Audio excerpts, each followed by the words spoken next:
Social media ban ಮಾಡಿ ಕೇಂದ್ರಕ್ಕೆ Madras high court ಸಲಹೆಯನ್ನು ಕೊಟ್ಟಿದೆ. 16 ವರ್ಷಕ್ಕಿಂತ ಕಡಿಮೆ ವಯಸ್ಸಿನ ಮಕ್ಕಳು ಸೋಷಿಯಲ್ ಮೀಡಿಯಾದಲ್ಲಿ ಆಕ್ಟಿವ್ ಆಗಿದ್ದಾರೆ. ಆಸ್ಟ್ರೇಲಿಯಾದಲ್ಲಿ 16 ವರ್ಷದೊಳಗಿನ ಮಕ್ಕಳಿಗೆ ಸೋಷಿಯಲ್ ಮೀಡಿಯಾ ಬ್ಯಾನ್ ಆಗಿದೆ. ಸಣ್ಣ ಮಕ್ಕಳ ಹೆಸರಲ್ಲೂ ಅಕೌಂಟ್ ಓಪನ್ ಇದೆ ಸೋಷಿಯಲ್ ಮೀಡಿಯಾದಲ್ಲಿ. ಇನ್ಸ್ಟಾಗ್ರಾಮ್ನಲ್ಲಿ ಅಕೌಂಟ್ಸ್ಗಳನ್ನು ಓಪನ್ ಮಾಡಿ ರೀಲ್ಸ್ ಮಾಡೋದು ಮತ್ತೊಂದು ಮಗದೊಂದು.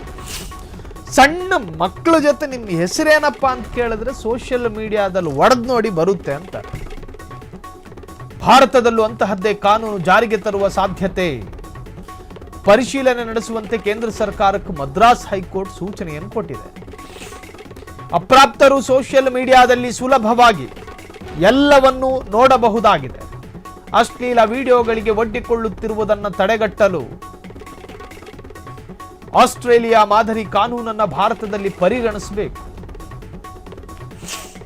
ನ್ಯಾಯಮೂರ್ತಿಗಳಾದ ಜಿ ಜಯಚಂದ್ರನ್ ಮತ್ತು ಕೆ ರಾಮಕೃಷ್ಣನ್ ಪೀಠ ಈ ತರಹದೊಂದು ಸಲಹೆ ಭಾರತಕ್ಕೆ ಕೊಟ್ಟಿದೆ. ಪಿಐಎಲ್ ಅರ್ಜಿ ವಿಚಾರಣೆ ನಡೆಸುತ್ತಿದ್ದ ವೇಳೆ ಪಿಐಎಲ್ ಪಬ್ಲಿಕ್ ಇಂಟ್ರೆಸ್ಟ್ ಲಿಟಿಗೇಷನ್ ಆ ಅರ್ಜಿ ವಿಚಾರಣೆ ನಡೆಸುವಂತಹ ಸಂದರ್ಭದಲ್ಲಿ ಸೋಷಿಯಲ್ ಮೀಡಿಯಾ ಬ್ಯಾನ್ ಮಾಡಿ ಆಸ್ಟ್ರೇಲಿಯಾದಂತಹ ಮುಂದುವರಿದ ದೇಶದಲ್ಲಿ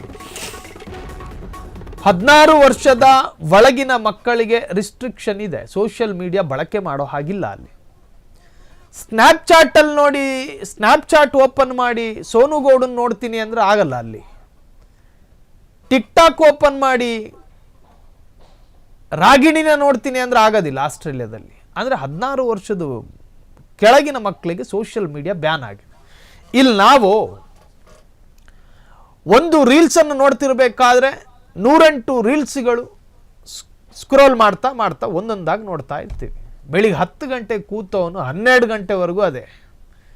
ಅವನು ಬೆರಳಿಗೆ ನೋವಾಗಬೇಕು ಅದನ್ನು ಬಿಡಬೇಕು ಅಂದರೆ. ಈಗಲೂ ಶುರುವಾಗಿರ್ತವೆ ಸ್ಕ್ರೋಲ್ ಮಾಡ್ತಾ. ಇನ್ನು ಕೆಲವರು 2 ಗಂಟೆ ವಿಡಿಯೋಗಳೆಲ್ಲ ನೋಡ್ತಿರ್ತಾರೆ. ಸೊ ಹೀಗಿದು ಭಾರತದಲ್ಲಿ ವಿಪರೀತವಾಗಿ ನಡೀತಾ ಇದೆ. ಸಣ್ಣ ಮಕ್ಕಳು ಓದಬೇಕಾದಂಥ ವಯಸ್ಸಿನಲ್ಲಿ ರೀಲ್ಸ್ಗಳ ಚಟಕ್ಕೆ ಬಿದ್ದು ಚಟಚಕ್ರವರ್ತಿಗಳಾಗಿ, ಸಿನಿಮಾಗಳ ಚಟಕ್ಕೆ ಬಿದ್ದು ಏನದು ಸಾಮ್ರಾಟರಾಗಿ ಇಲ್ಲಿ ಬರೋದು ನೋಡೋದು. ಸೊ ಹೀಗೆ ಭಾರತದಲ್ಲೂ ಕೂಡ 16 ವರ್ಷದ ಒಳಗಿನ ಮಕ್ಕಳಿಗೆ ಸೋಷಿಯಲ್ ಮೀಡಿಯಾ ಬ್ಯಾನ್ ಮಾಡಬೇಕು. ಭಾರತದಲ್ಲೂ ಅಂತಹದ್ದೇ ಕಾನೂನು ಜಾರಿಗೆ ತರುವ ಸಾಧ್ಯತೆ. ಪರಿಶೀಲನೆ ನಡೆಸುವಂತೆ ಕೇಂದ್ರ ಸರ್ಕಾರಕ್ಕೆ ಮದ್ರಾಸ್ ಹೈಕೋರ್ಟ್ ಸೂಚನೆ ಕೊಟ್ಟಿದೆ.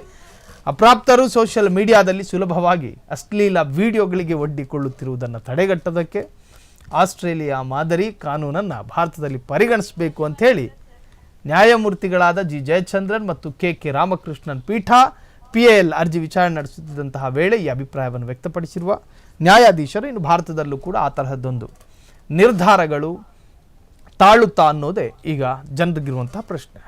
ಕ್ಷಣದ ಸುದ್ದಿಗಳಿಗಾಗಿ ಫ್ರೀಡಂ ಟಿವಿ ಸಬ್ಸ್ಕ್ರೈಬ್ ಮಾಡಿ, ಲೈಕ್ ಮಾಡಿ ಹಾಗೂ ಫಾಲೋ ಮಾಡಿ. ಹೊಸ ಸುದ್ದಿಗಳ ನೋಟಿಫಿಕೇಶನ್ಗಾಗಿ ಬೆಲ್ ಐಕಾನ್ ಮೇಲೆ ಕ್ಲಿಕ್ ಮಾಡಿ.